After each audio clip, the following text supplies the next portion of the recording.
You've been searching for the best way to generate passive income in your life and heard that real estate is a great way to do it.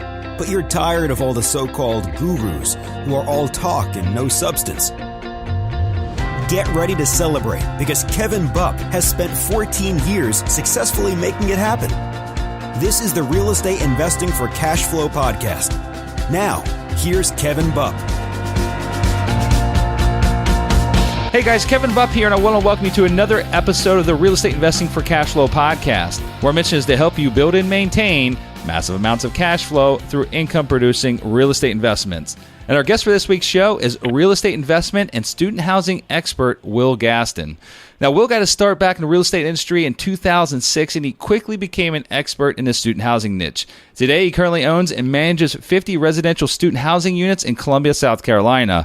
Now, I'm incredibly excited to dig deep into Will's background and learn the good, the bad, and the ugly as it relates to investing in student housing. But before we get on the show with Will, I'd like to briefly go through a couple updates with you guys. If you're an accredited investor who's looking for passive investments, okay? We're looking for partners. Again, we buy mobile home parks, and we're looking for partners who have an interest in receiving higher than average returns. We kick butt with the parks that we buy. We're really good at finding awesome deals, and we're looking for passive partners that have an interest in teaming up with us and sharing in the wealth, I guess you could put it. So if you have an interest in learning about this opportunity, you can go to our website, sunrisecapitalinvestors.com. You can download the investment prospectus, or you can just call us directly, 888-260-9455. Again, you can download the prospectus and get all the investment details directly from our website, sunrisecapitalinvestors.com. And just to give you guys a little taste of what types of deals that we purchase and why I really think that you should consider checking out this opportunity. We just recently got back an appraisal on 2 mobile home parks that we're closing on next week. In Maryland. They're based in Maryland. Both of them are in Maryland, the same market, where there is a $1 million nearly immediate upside in the very first year. And this was based on by an appraiser, a third-party appraisal company that was hired by the bank. They weren't hired by us, and so there was no persuasion or anything like that happened. Now, these 2 parks, we're buying them for $2.6 million combined, and the as-is appraisals came back at $3.6 million. And that's not even taking into consideration bringing all the rents all the way up to market or infilling the approximately 20 vacant lots with new homes. And in this market, it's really tight. The occupancy is incredibly high. So one of these parks has 23 vacant lots, and the demand is huge. And so we intend on filling in at least 4 or 5 of those lots each and every year. So a ton of upside here, a ton of sweat equity in both these deals. And I can tell you that most of the deals that we do, almost all the deals that we do, they don't look exactly like these 2, but our deals typically have a lot of meat on the bone, and we're damn good at finding good deals. So if you have an interest in learning how to join in with us and take advantage of a potential partnership opportunity and team up on some of these incredible deals, again, you can go to our website, sunrisecapitalinvestors.com, and learn more about that opportunity. And lastly, guys, if you happen to be in the Tampa Bay area, which is where I'm located, I'm in Clearwater, Florida, over near the beaches. If you're here for work, pleasure, whatever it might be, reach out to me. I'd love to meet you. I love grabbing coffee or lunch with others that share the same passions about real estate investing as I do. And it doesn't matter whether you're brand new to the business or a seasoned pro or anywhere in between. I'd love to meet you. Reach out to me directly, kevin@kevinbupp.com. Let me know when you're coming, and we'll try to coordinate a visit together. And now, guys, without further ado, I'd like to welcome Will Gaston to the show. Will, how you doing today? I'm well, Kevin. Thanks for having me. Yeah, thanks for joining us. I've been looking forward to this time together with you, Will, because you're in a niche that I know a good bit about, but I have never, ever owned any student housing rentals. So I'm excited to dig deep into your business and learn about it and learn about how you make money doing it and why you love it so much. And before we do that, before we get into all the meat and potatoes of the show, what I'd love to do, Will, is just for those that don't know you, that have never heard of you, take a few minutes and just tell our listeners a little bit more about your background and how you got into this business. Yeah, sure. Thanks, Kevin. So I went to the University of South Carolina in Columbia and graduated in 2002 and left Columbia and got my master's in business at the University of Alabama. Came back to Columbia a few years later and bought my first house and was trying to figure out what I was going to do after grad school. And that was back, I'm sure you remember the time when, if you could fog a mirror, you could get a loan. And I started looking into real estate, and I happened to live beside a few girls who went to the University of South Carolina, because I think my house is, and it's one of the houses I still own, is just about a mile and a half away from the school. And these girls had mentioned they were looking for a house, and I thought, hey, if I buy this, if I buy a house, will you all rent it from me? And so I bought that house in June of 2006, and pretty much immediately found out that renting to students was not nearly as easy as I thought it would be. The house that I bought was flipped and supposedly turnkey, and I think my cash flow on that property was only about $100 gross every single month. Ooh. And and I paid full price for it, and at the top of the market. And to make matters worse, I went to my dad, I went to my brother, I went to my best friend, and bought some more properties. So I ended up buying, through partnerships, I think 6 or 7 houses in 2006, and then a few more in 2007. And we all know what happened after that. So I kind of started behind the 8 ball, to be honest. Okay, so I want to talk a little bit about what happened. You mentioned, you made the comment, what happened after that, because there's a lot of people that might be listening to this show that they never even considered real estate back in 2006, 2007. Everyone knows about the financial crisis. At least in theory, they know what the financial crisis was, what happened. But if you weren't like deep in the trenches and you weren't, personally affected by it, then you might not really know, and they might not know what that looks like for guys like you and me that went through that period of time. So tell us a little bit about that, because I think that will really set the foundation for where you're at today. I mean, you stuck with the business, obviously, even though you bought some properties that were maybe over leveraged and didn't really cash flow a ton. You obviously, in a matter of time, you figured the business out. Like, you figured out how to run it properly, and you figured out how to make money with it. So tell us a little bit about that. Sure. So yeah, I think the main thing to consider is, and I feel like a lot of new investors do this, but I bought those properties with the assumption, almost the certainty that these property values would go up, and it didn't really matter if I didn't cash flow or if I just broke even. And with 6 or 7 or 8 properties that only cash flow $1,000 total a month, you can have a numerous amount of issues that can wipe that out pretty much instantaneously. So not only did these properties not really cash flow, the values went down, and a lot of these properties I also signed personally for with regular conventional mortgages. And so I'm starting with a balance sheet of low cash flow. I'm starting with a balance sheet of negative equity, and a lot of property with student tenants in them with a lot of headaches. So I had to learn to try and fight through that. And fortunately, I never had a late payment, didn't lose any property, didn't have any issues from that standpoint, but really struggled to figure out what to do moving forward, because I was, for lack of a better term, stuck with a lot of this property.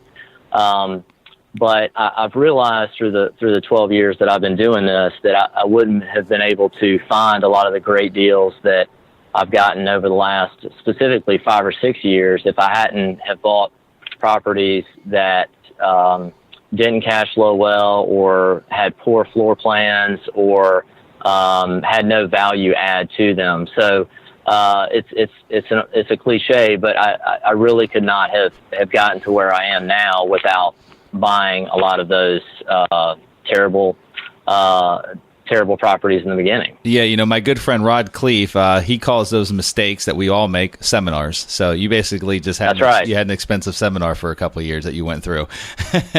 That's right. That's right. I got to ask the question: how were you able to float? I mean, because any one thing that goes wrong on any of those properties, if you're only making a gross cash flow of $1,000 a month, and you've got 7 or 8 properties, air conditioning goes out. I mean, roof needs repaired, or replaced. Anything could literally wipe out your cash flow for that month.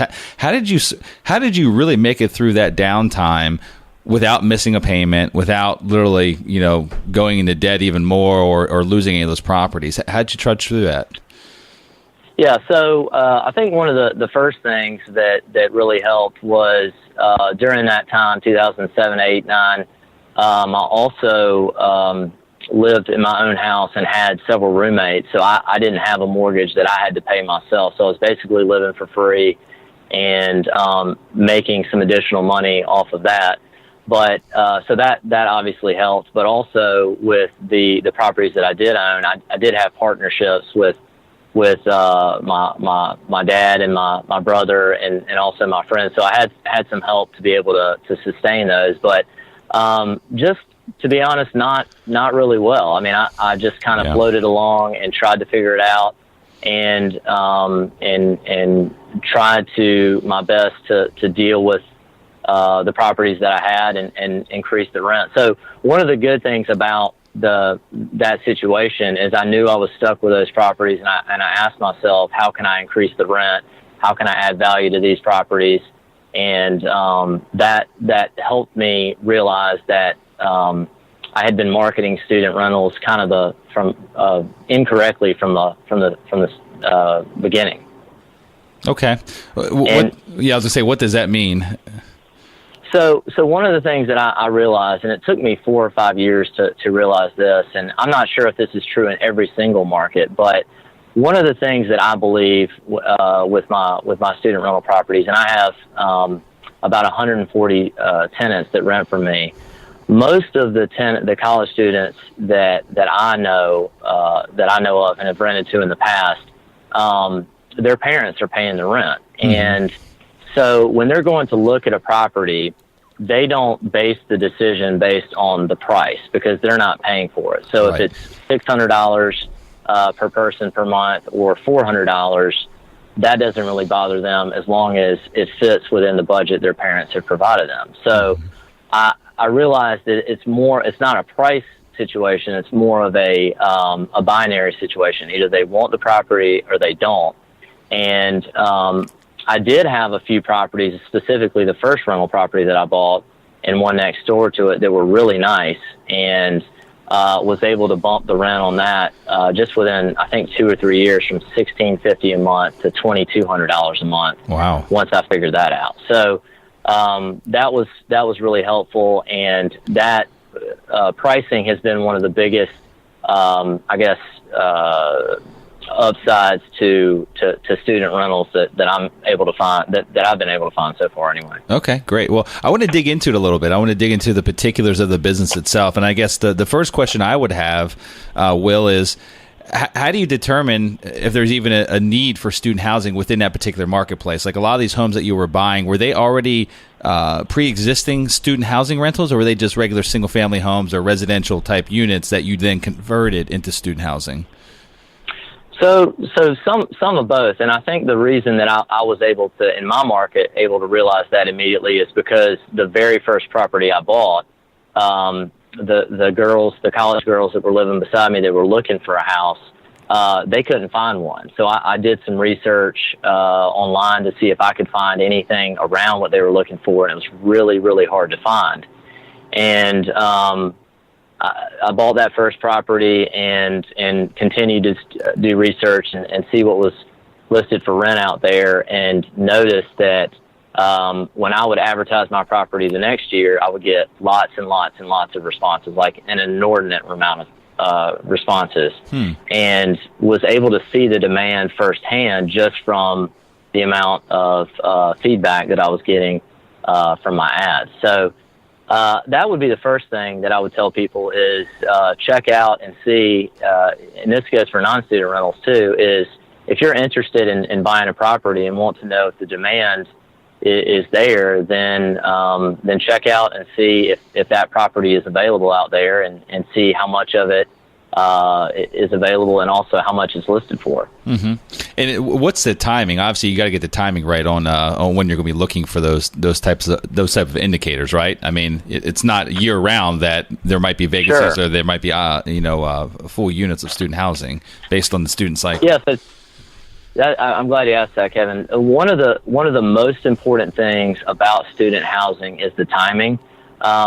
One of the things that I have realized specifically in the last 2 or 3 years is that a property, all of our leases begin in the summer. So June, July, August, and we always start pre-leasing the properties much earlier in the semester. So January and February and March. And a property in my market can be worth for rent, when you're leasing it for rent, leasing it for August, it can be worth $2,000 a month starting in August when you're leasing it or when you're advertising it for rent in January or February. But the value of that property is most of the students continue to find housing, and there's less availability or less students looking for property out there. That can go dramatically down, and it goes so far down after really August the 1st that your property, I wouldn't say it becomes worthless, but you're not going to be able to rent it to students. And I've had properties, unfortunately, go vacant for a semester and in a couple cases even a year. So the value on it can go down so much that it's just better to keep it vacant and rent it to students the next semester than it is to put somebody in there at a much lower rent rate. Mm-hmm. That makes sense. No, that makes a ton of sense. So I want to stick to the topic of timing, because also what plays into timing is the turn. A lot of these tenants, they probably turn, right? Like you might have some of your tenants that release from you for an additional semester, additional year, but in order to get that timing right, obviously you got to move out. You probably get you get like a mass exodus almost, right, of non-renewals. So, you got a major turn process that has to take place. Yeah. So about 80% of our properties only stay for 1 year. Wow. And that can be for a variety of reasons, but, if there's some kind of roommate drama or whatever, but usually it's because they're seniors and they're graduating. So one of the things that we do is we try to spread our leases throughout the summer. And then we also do something that is kind of unique for residential rentals, but a lot of the larger student housing complexes do this, is we do a 355-day lease. So we charge them for a full year, but they don't move in, or they only live there for 355 days. So, for example, they might move in August the 10th of 2017, and they have to pay for the full month of August, and they'll move out July the 31st of the next year. But those first 10 days of August, my team and my crew can go in there and turn the property, and we're not subsidizing that cost of a vacancy. We just factored in to the lease. Okay. So we do that for all of our properties, and we just explain it to our tenants. This is what the larger apartments do, and this is something that we do. And they don't really care, because a lot of these kids aren't living there. They don't really want to live, move in that early or stay that late anyway. So it's not really a big deal to them. And plus, their parents are paying for it, right? Sure. Yeah, that's kind of the key to everything. Of what they care about and what they don't care about. Mm-hmm. Gosh, I can't imagine turning like 30 or 40 units in 10 days. I mean, I can't imagine what your crew looks like. Yeah, so we have most of the students in my market want August 1st start date, and I've learned that the hard way in the last 12 years as well. But depending on the location, depending on the price, depending on the property, you can get them to start as early as May the 1st. And so what we do is we try to put the most attractive properties with start dates at the beginning of the summer.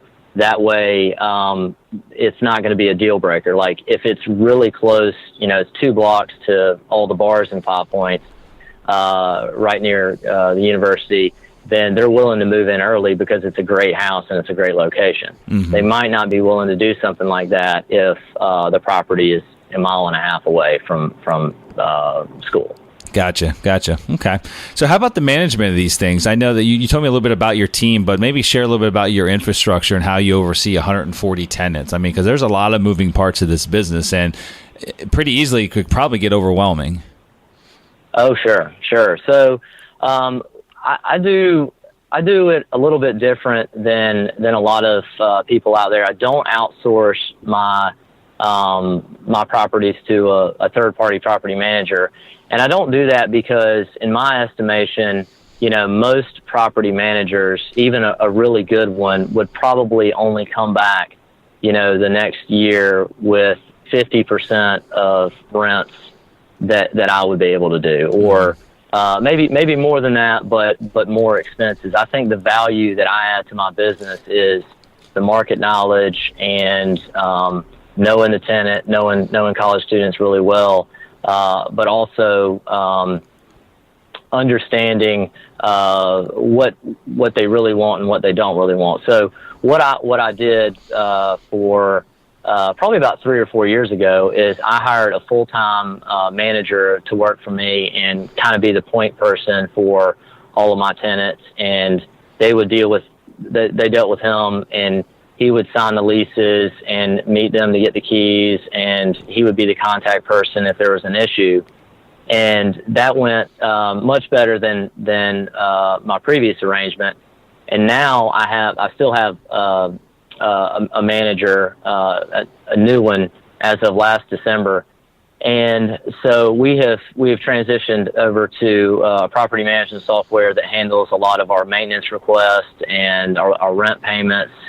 And so that helps organize a lot of the issues. But I still have to have a full-time handyman for just 50 units. And I actually just recently hired a maintenance manager back in April to help oversee the larger maintenance projects, but also to really drive by and check on the properties and make sure that the tenants are behaving themselves. Because that's one of the biggest issues that renting to college students. The biggest issue that we deal with are city issues, neighbor issues, and trying to keep the peace. Because I don't know if you were anything like I was when I was in college, but not big on authority figures. Yeah, no, I was going to ask you that. Even as it pertains to them taking care of your units. I mean, I know their parents are signing as guarantors, but at that age, a lot of kids don't even respect their parents. So, is it pretty common that you get trashed units back, or for the most part, they take care of them? Yeah, well, let me say something to your first comment. I'm actually one of the very, very few people that I'm aware of that does not require parental guarantors. And I'll tell you why that is. I noticed over the last 10 or 12 years that I'm getting paid by everybody. Like one of the few downside, or one of the few upsides of renting to students is their financials. They pay a lot more. Their credit rating, not them individually, but just as a tenant base, is really, really fantastic.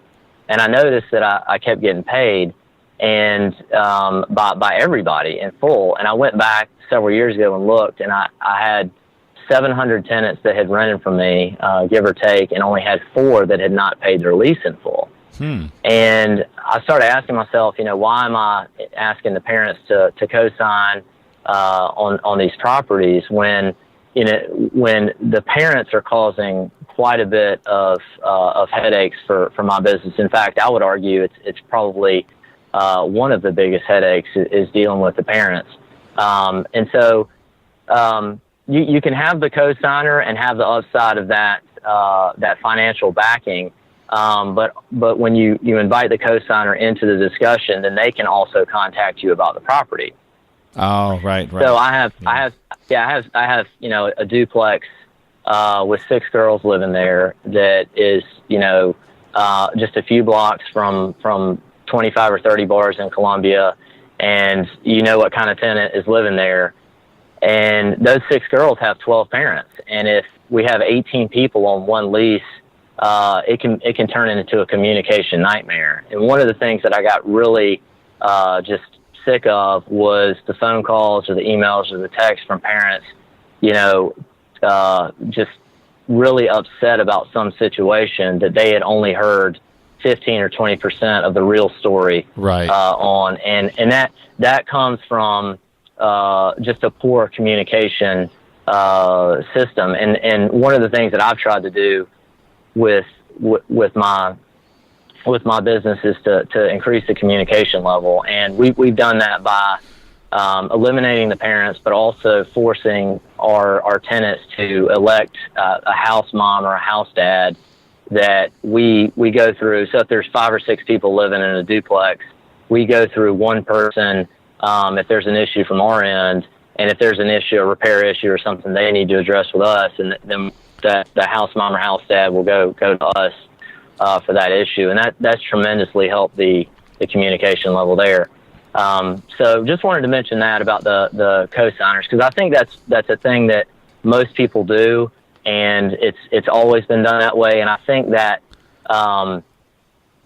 is a smart thing in general. But one of the things that I've realized is the downside of co-signers, but also the fact that if you put everybody on one lease, so 5 or 6 kids, and you let them know that they're all responsible for it, then if somebody doesn't pay their rent, then you can use the peer pressure of the group to get them to pay a lot easier and faster than you can a landlord or a property manager. Because if they're all on the hook for it, then they're going to pressure that 1 or 2 kid or kids that have not paid a lot more than something I could say or something my manager could say. Yeah, I mean, because if it has to go through like an eviction or something like that for non-payment, then everyone's name gets drugged through the court system, right? Sure. Yeah. Sure. And we use that.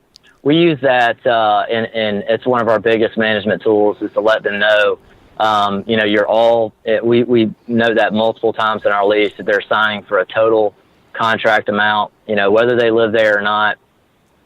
They owe us, $36,000 or whatever it is, and they're all responsible for it. And it works. And and I actually think it helps them as well, because if they're always having to chase down a roommate, then they'll know moving forward if that's somebody that they want to live with the next year, or it just will help their experience from that entire standpoint. So can you actually use that non-parental guarantor as part of your marketing then? I mean, since that makes you guys kind of unique, do you put that in your marketing? Like, hey, no parental guarantor needed. No, it's not something that we I do. figured I'd ask. Yeah, no. One of the things that you got. Most of the houses we have, or duplexes that we have, you have all girls or all guys that are living there, and guys, for obvious reasons, don't want any parental involvement at all. They don't want us to contact their parents, so that was never really an issue. But with a lot of times with girls that we rent to, they want to have their parents to be able to talk to us and deal with any kind of issue in the house. So. It's not something we advertise, but also have found this too, back to whether when students are renting property and kind of what they're looking for. It goes back to the old location adage. If you have a great location, it doesn't really matter really about anything. The lease, the start date, the amenities, kind of all these things. If you have it in a great location, then they're going to sign the lease. They don't really care a lot about a lot of the other things that go into the housing search. Okay. So the $1 million question is, what advice would you give to like some new investors? We've got tens of thousands of people listening to this show. Some of them are going to have an interest in the student housing niche. What advice would you give to that new student housing investor, or someone that has an interest in this niche? What advice would you give them as far as like the good, the bad, the ugly, what to be careful of, what to be cautious of, and what to look out for? Okay.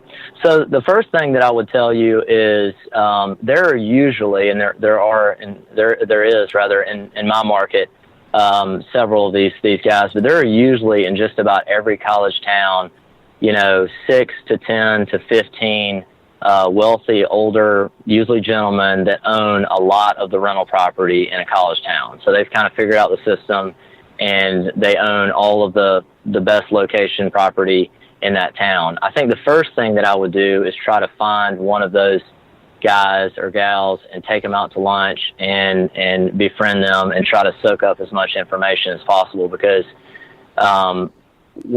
when you tackle student housing, you're going to have a lot of really, really tricky issues. And that's something that is kind of my main focus, is dealing with those difficult issues every day. So that's the first thing I would tell somebody to do that.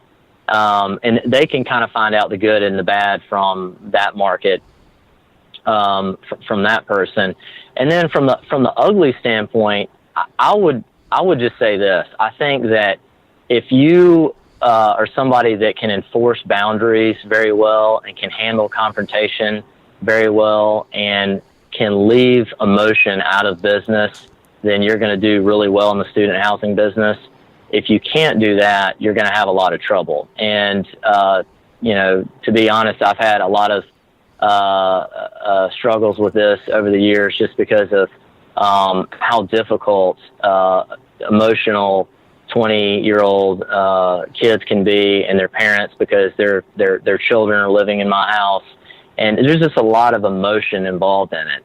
And if you can remove that aspect out of it and set good boundaries, then you should be in pretty good shape. But one of the things that happens to me regularly that is very discouraging is I get threatened with legal action probably once a month. So oh my gosh. when you have college students living in a house and you've got miscommunication because they don't communicate with each other, and then they're telling their parents, things. The temperature just always rises, and one of the ways that we try to bring that temperature down, if there is an issue, is I send my manager over to the house to talk to them, and not to send emails and text messages and things like that, but have a face-to-face conversation to bring that temperature down. Because it seems, I don't know if it's just my business or the way I do things, or maybe the industry, but it seems that is like the first move for a lot of people is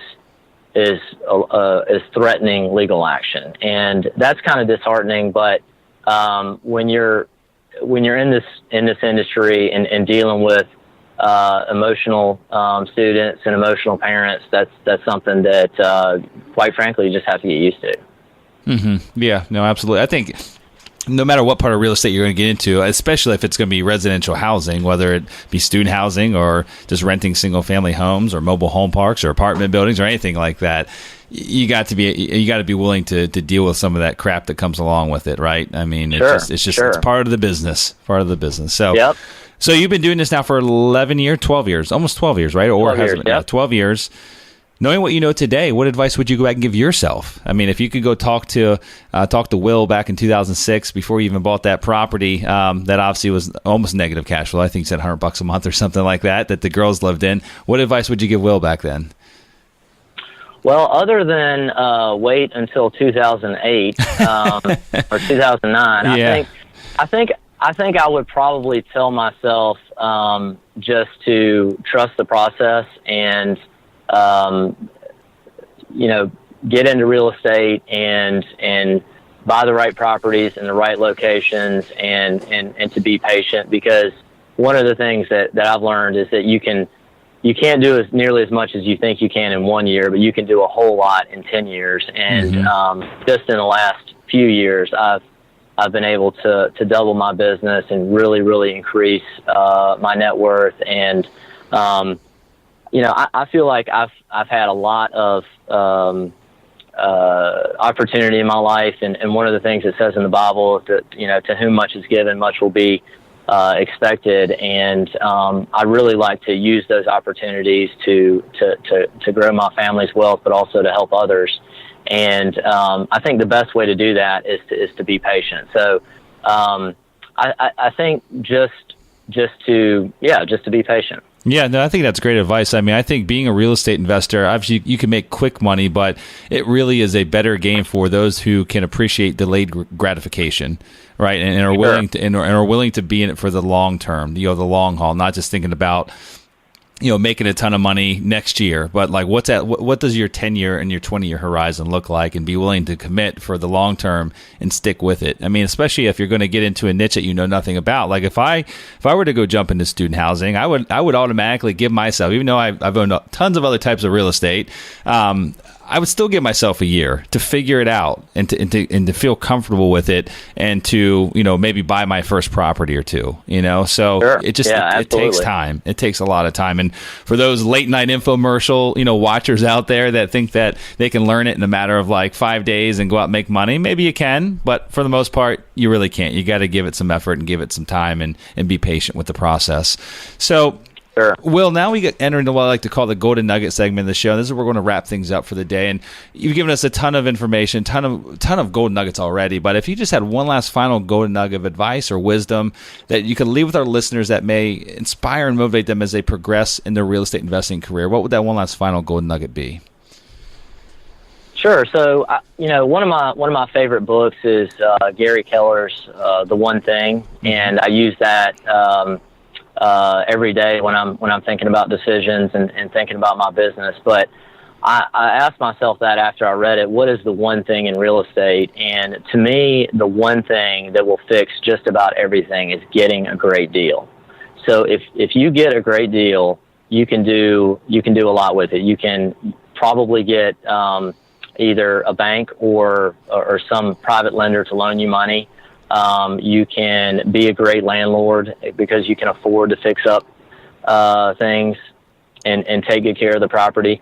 You can refinance it more than likely and get all your money back out. You can also sell it if you hate being an investor. And one of the things that I realized when I first started doing this is paying $190,000 for a $200,000 listing is not a great deal. And that's not going to fix anything if I want to sell it, or if I want to cash flow, or if I want to do any of these kinds of things. So I would just implore people to be patient for a great deal, but once they do, to take action, because if you get a great deal, then your options are really unlimited. Yeah, no, that's a great point. I mean, that there's obviously multiple components of this business of being a real estate investor and managing properties and getting financing and all that kind of stuff. I mean, there's lots involved, lots of moving parts, but in the very beginning stages, if you can figure out and become a master at how to find really good deals and understand what that even looks like, right? Some people say good deals, but they don't know what they're looking for, right? And so if you can identify what a good deal means to you in your particular niche, and then know how to uncover those and how to find them when probably 90% of the other investor population can't, you're winning already. It makes your job a lot easier in the long run. Which, I talked about in the beginning. I mean, we really pride ourselves. I'm not saying that we're the best, because there's plenty of other people in our niche that do really, really, really well and are way bigger than we are. But we are really good. I mean, this market is tough right now. And all I hear is people talk about is compressed cap rates and not being able to find good deals. And I will agree with those sentiments, but I will also tell you that we've got 5 deals in contract on our board that they're all slam dunks, and a couple of them are just like, I'm talking like knock out of the park, into the next ball field like 10 miles down the road, and but it's all about looking at lots of deals. We look at way more deals today and weed through a lot more deals to find that one needle in the haystack than what we would have maybe 3 or 4 years ago. But again, it's all about putting the time in and being patient, and there's still good opportunities out there, and you just got to become the master at finding them. So, well, Will, this has been a lot of fun, man. I really appreciate you coming on the show and sharing your story with us. And for those that are listening that want to maybe connect with Will and just learn a little bit more about him and his company, he does not have a website, but he's on Bigger Pockets. He's very active on Bigger Pockets, so you can go search him out on Bigger Pockets. And Will, is your Bigger Pockets profile, is it Will or William? How will they find you over there? Will. Okay. Will, Will, Gaston, Gaston. Okay, fantastic. Well, it's been an absolute pleasure, man. Best wishes for all your future success, and you have a wonderful day, my friend. All right, thanks, Kevin. Congratulations! Now you've got more of the best tricks of the trade in building massive amounts of passive income from real estate. For more amazing resources, visit realestateinvestingforcashflow.com, and we'll see you next Monday morning.